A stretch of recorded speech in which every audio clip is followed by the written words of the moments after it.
It can be really hard to prove to your family, your loved ones, and your friends that you are really serious about your recovery, especially if you've tried several times before.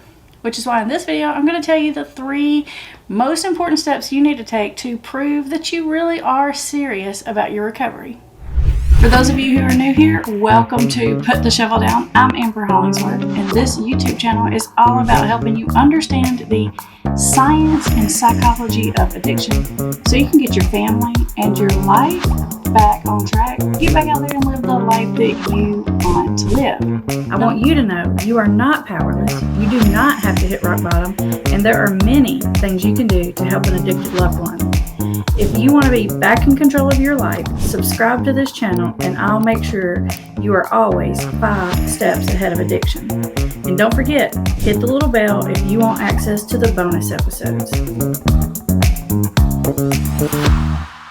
Now, as always, there are a ton of additional resources listed in the description. But let's get down to our topic.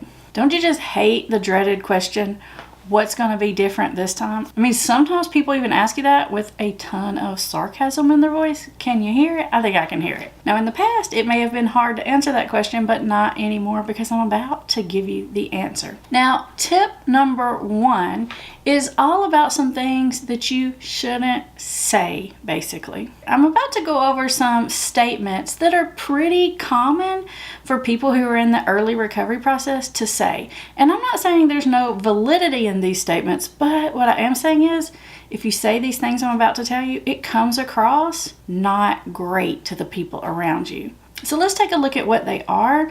And if you do feel or think these things, let's find a better way of saying them that doesn't come across in a way that makes you look like you're not really trying. Now, I hear this statement a lot. I just want to put this whole ugly mess behind me and move forward. Now, on the surface, there doesn't really seem to be a lot wrong with that statement, but how it comes across to your family and your loved ones is it sounds like you just want to forget about every bad thing that happened and just move forward without changing anything and never even acknowledging all the things that went wrong. Now, of course, I totally get why you would want to put the whole ugly mess behind you, but most of the time families think that you kind of have to deal with some of that stuff to make sure it doesn't happen again. So a better way to say that same thing might be, you know what, this has been an awful, awful journey, and I'm going to do whatever it takes to make sure it never happens again, and that chapter is closed forever. You see, you're kind of saying the same thing, but you're saying in a way that lets the other person know that you're really serious about it and you really do get it. Now, another statement that I sometimes hear people say, or regularly hear people say, is they may say something, and they usually say this sort of defensively to their family members, something like, look, my recovery is my business, stay out of it. And you may have even had coaches or counselors or treatment programs or sponsors tell you something like that. But here's the deal. Unless you live completely by yourself and you are completely self-supporting, then your recovery, whether or not you do get in your recovery, impacts a lot of the people around you. Now, I'm not saying that they get to decide what you do and what you don't do, but let's not be dismissive of their feelings. Because to be honest, they have a lot riding on it too. So if a family member or a friend suggests that you do something that you're really not comfortable with, just maybe sit down and have a discussion with them about it and about why you don't feel like that particular solution is the best thing for you, but what you do feel like would be more helpful to you. I know it takes longer to do that, and it's difficult to do because you may feel defensive or backed into a corner. But if you'll just take 5 extra minutes to have this discussion, it'll save you hours of discussion in the future, and you'll be building a ton of trust in the process. Now, another statement that I hear people in early recovery say a lot is they'll say things like, man, I'm not as bad as anybody in that group. They did this, they did that. They're way worse than I am. And there may be some truth in that. Maybe you're going to a recovery group where everybody was way worse than you. Likely, not everybody was way worse than you, but maybe they were. Let's just go with maybe everybody else is way worse than you. The thing about it is, though, is if you say that to your loved ones, they interpret that as you saying, oh, I didn't have a problem. Like, look, they're really bad like me. See, I told you I didn't even have a problem. And that makes them think that you're going to go back out there and make the same mistakes. So in the event that you really aren't as bad as everyone else in your recovery program, just say something like, you know what? Seeing some of these other people lets me know where this road goes. And it makes me really glad I'm addressing it now. So you see, you're saying the same thing, but you're saying it in such a way that really communicates to your loved one that you get it. Because that's what they want to know. They want to know that you get it. And when you say things that makes them think that you don't get it, it makes them think you're going to go back out there and do it all over again. Now, I know most of the time when you say these things, it's not that you don't get it. It's just that it's really uncomfortable and you feel embarrassed and shameful and you don't want to talk about it. I get that. But the more you don't talk about it, the more they pry, the more they're in your business, the more they don't trust you, and it makes your life 20 times harder in the long run. So just take the time to have these conversations. Now, the second thing that you need to do to prove to yourself and everyone else around you that you're really serious about your recovery from addiction is to put accountability things in place for yourself. Now, when I say accountability, what do I mean? I mean, you're going to have to change some things in your life, and you're going to have to bring some other things into your life to ensure that you make good decisions when maybe you're having a bad day. Because if you're being honest with yourself about it, you realize that there are going to be moments where you're weak or where you're having a bad day. And you want to try really hard to ensure you don't fall through the cracks when those days come. Now, let's talk about some things that you can do. You can be honest with the people around you about the fact that you do have an addiction. Like, if you haven't previously told your coworkers or other friends and family members, I think doing so, telling people, sort of, I call it coming out of the recovery closet, goes a long way to hold you accountable. Because you're a lot less likely to show up to a function intoxicated or using something or engaging in your addictive behavior when you know everyone around you know you're not supposed to be doing that. That's a huge accountability step. You can do things like delete contacts from your phone that you know don't need to be there. In fact, you can even change your phone number. That's a big step. I know it's a headache, but it's not nearly as big a headache as having to pull yourself up out of a relapse. Another thing you can do is get rid of those things that you've been keeping around that you know you shouldn't have. Maybe it's substances. Maybe it's paraphernalia. Maybe it's old photos of yourself when you were engaging in your addictive behavior. Just go ahead and get rid of it. Don't make excuses for why you need to keep it. There really is no good excuse. If it's something that is seriously of sentimental value, then at least box it up, cover that box up with duct tape, put it up in the attic so it's not at least right in front of your face. Doing these things really does show your seriousness and your commitment to the issue. Now, another really great step that you can take to hold yourself accountable, to be really sure that you don't go backwards, is to get yourself set up with some sort of recovery monitoring program.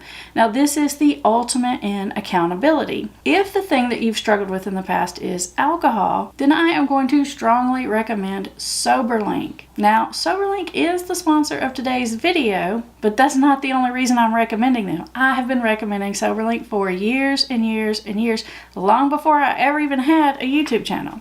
Let me tell you why I love SoberLink so much. Well, first, you probably want to know what it is, right? It's a breathalyzing device, but not just any breathalyzing device.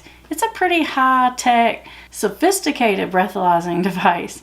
In fact, it has facial recognition software in it, so there's no cheating it and having your buddy do it or something like that. Now, the way it works is you will create a schedule of when you are going to be breathalyzed. Usually that's somewhere in the neighborhood of 2 or 3 times a day in the beginning. You'll get a text message 15 minutes before that time letting you know that you have a test due. You actually get an hour from your set time. So actually, since you get the text 15 minutes early, you really got an hour and 15 minutes. So somewhere in that hour and 15 minutes, you can step out, excuse yourself to the restroom, take your test. No one will ever know you had it. It's literally about the size of your phone, and they give you a nice little case to carry it in. Looks like a fancy sunglasses case. So if it's sitting in your glove box, no one's going to think a thing about it. Now, here's where the really cool part comes in. Your test results are then recorded, and it keeps a record of all your tests and your picture that it took to prove that yes, it was you that took that. And here's the best part. This is the really good accountability part, if you ask me. Your test results can then be sent automatically to a person or people of your choosing. Like, for example, we have a ton of clients in our office who use SoberLink, and their results go to me. But it doesn't have to go to me. It can go to your recovery coach. It can go to your family member. It can go to your sponsor. It can go to your counselor, whoever's helping you along the way that you feel like is a good accountability partner. Those results can go real time to those people as well. Lastly, if you do take the test and you show positive, it'll have you retest again in 15 minutes. If you're back down to 0, that tells the system that it was probably like a false positive. So it has that nice false positive check in there, so you don't have to worry about that either. Now that is accountability. Now let's move on to tip number 3 about how to show that you're really serious about your recovery, that you really do want to stay sober. This one is kind of nice because this one sort of ties it all together. The third tip I have for you is to be able to listen non-defensively to the questions, concerns, and feedback of your friends, your family, your boss, your coworkers, or whoever else knows about all this mess and is involved. I know this is extraordinarily difficult. I totally get it. Even just thinking about this and talking about this feels embarrassing, and the last thing you want to do is talk about it. But the more you run from it, the more it makes everybody else think that you're sketchy. Even when you're not trying to be, it can come across that way. Now, when we're in recovery and we know we're serious about it and we're trying to move past it, we get over it a lot faster than everyone else in our lives because we know we're serious this time, and maybe the 10 times before we knew we were kind of like not serious or half serious. But our families, they don't know that, right? They believed it all those 10 times. And so you're going to have to give them a grace period and allow them to catch up to where you are. And you're going to have a little empathy and understanding for their point of view too. I'm not saying you have to put up with them sort of beating you down or any kind of craziness or anything like that. But I am saying that you should allow them to talk and listen empathetically to their side of things. Again, when you can do that, it's going to show them that you really, really do get it. Now, I'm going to put the link to SoberLink in the description below in case you want to learn more about that. And up next, I want you to watch this video on how to be a good listener. In fact, this video is called How to Improve Any Relationship in Your Life Instantly. These are the skills that you can use when your family, when they want to have these difficult, awkward conversations. You'll feel like you know exactly what to say and how to handle those situations if you watch this video next. I'd like to send a big, heartfelt thanks to all of you who help support this channel. Your likes, shares, and donations are helping us spread the message of recovery, and without you, this wouldn't be possible. Now, this next video has been hand-selected to go right along with this one. And don't forget to check the description for additional resources.